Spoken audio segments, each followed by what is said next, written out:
Actually, talaga nakakapanibago. Ibang-iba sa buhay ng doktor, no? At kahit ako health advocate, kahit ako sanay na makipag-usap sa mga senador, congressman, magpunta sa mga hearing as a expert witness or as a resource person, iba yung ikaw tumatakbo. Natatawa nga ako, Ray, kasi I've been practicing medicine for 34 years. So ako, kilala na ako sa larangan ng medisina.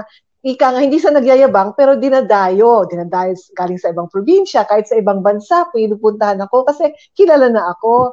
Pero tapos mga doktor, hindi kami nag-advertise, bawal sa amin. Yung medyo bahala na ang pasyente magsabi sa iba, yung ethics. Ito ibang-iba. Binibenta ko ang sarili ko ngayon sa tao kasi hindi ako kilala.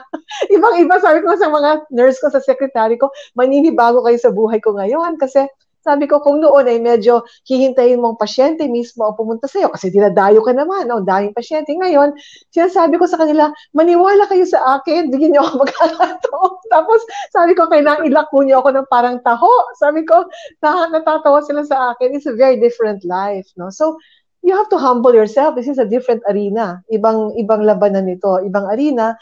Pero try tayo. I have to try, Ray, kailangan. Dahil may pangangailangan ng panahon, no? Para sa isang doktor sana na maupo sa Senado. No? So we'll try. Yes. We'll try our best. No? Pero hirap. Ang hirap, Ray.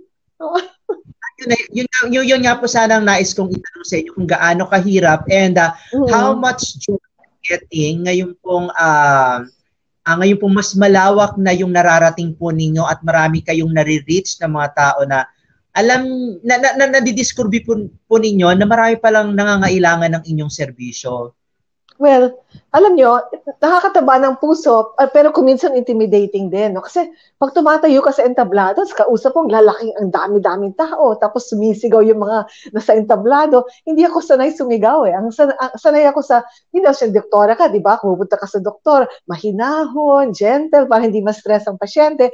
Tapos ngayon, tumatayo ka dyan, tapos ang lakas ng kasang boses. Sabi ko, tapos yung mga kasama ko pa, si Eliazar, si Monsor de Rosario, si Ping Lacson, mga macho, no? Tapos si Eliazar, lakas-lakas ng boses. Sabi ko, sorry, sabi ko siya, sanay siya mag-bojack ng mga pulis. Hindi nakikinig sa kanya.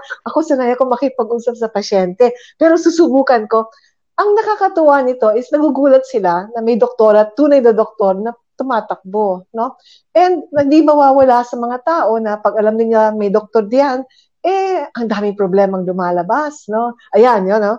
Galit kami sa magnanakaw, parang macho. Uubusin ang magnanakaw. Yung mga kasama ko, si General Eliazar. Pagkatapos si Eliazar, si Monsor de Rosario, magta-taekwondo pa siya. Tingnan mo, ha? Nakakatawa. O yan. Tapos sisipa pa yan. So, ito mga kasama ko. Ibang-iba sa buhay ko na kinasanayan ko na. So, ayan, sisipa na si Monsor. Ayan. So, anyway, nakakatawa, di ba? Ako lang yung babae sa grupo.